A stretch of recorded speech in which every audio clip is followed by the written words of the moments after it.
You alright guys? Hope you're all okay out there. Today I am revamping an old video and it is Mexican pickled carrots and they're very nice.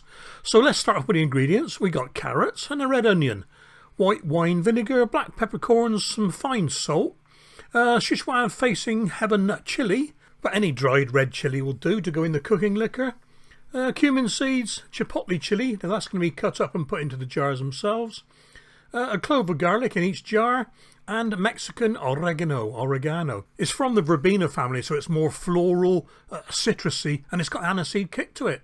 Okay then, here we go.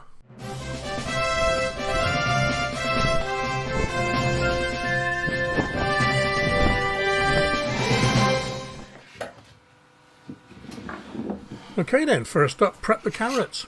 If they're old ones and manky on the outside, you want to peel them, but these are young and fresh, so I'm just cutting some grooves down the outside with the back of my ribbonizer tool. It's the one I use to make long ribbons out of the carrots. It's got no brand name on it, so I can't give you a link to what it is.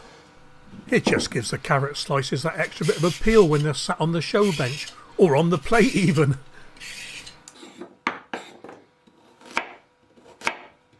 And cut them into about 1 centimetre slices.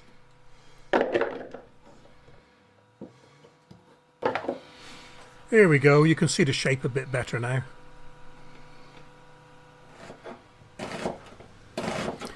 Okay, peel your onion and finely slice it. Don't want big chunks of onion in your jar. Peel the garlic cloves. I hate peeling garlic. I didn't want to crush these, I wanted to keep the garlic cloves whole.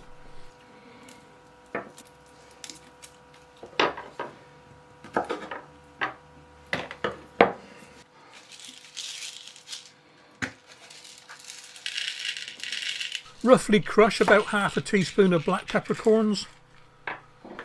Probably better off with a pestle and mortar doing this, really. It stops them flying everywhere. Not too bad. Like I say, only roughly. Some are whole, some are crushed, so it doesn't really matter. And I'm cutting up the 2 chillies. The chipotle will go in the jars and the red chilli will be in the cooking liquor.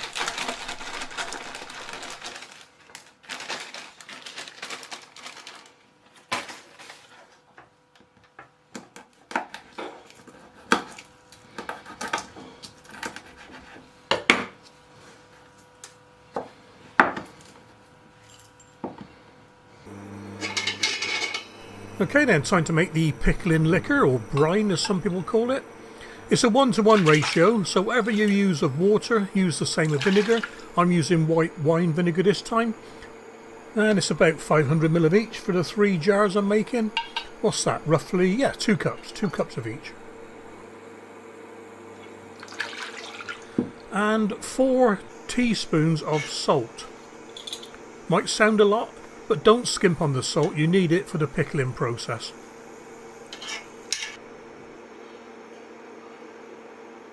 In with the peppercorns and the Mexican oregano.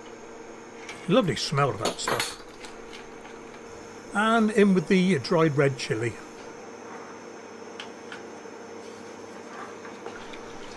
Give it a good stir, give it a good mix up, get the salt dissolving and bring it to a boil. And once it's at a boil, in with the onions, back to the boil very briefly, turn the heat off, put it to one side.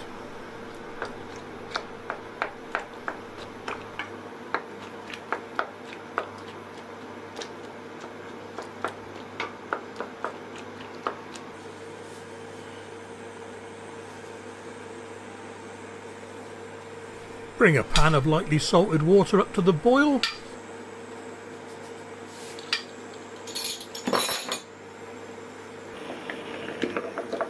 And in with the carrots. Now all we're trying to do here is to warm the carrots through.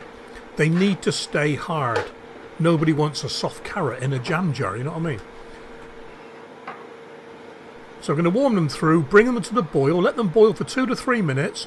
They're not even al dente, they're still crunchy. And what we're doing, we're getting the pores of the carrots opened up so it can receive the pickling liquor.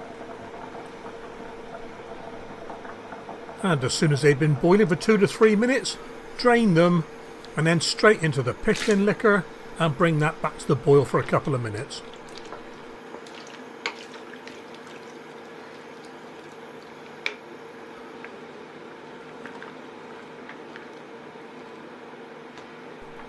Time to get your sterilised jars ready. I normally do mine in the microwave, a little drop of water in the bottom and just boil it for a bit.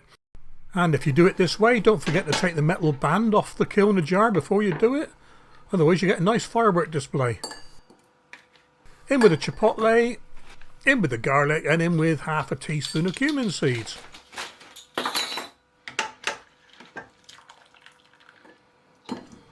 Top your jars up. I use this preserving funnel, very handy bit of kit that is. Try to get a good mix of all the ingredients, the onion and the carrots and all the bits and pieces. Use a slotted spoon so you don't put any liquid in to start off with. I pour the liquid in afterwards. I'm just showing you doing the one jar, I did all three at the same time. And when you've got the solids in, excuse me arm, spoon in the liquid and leave about half an inch at the top.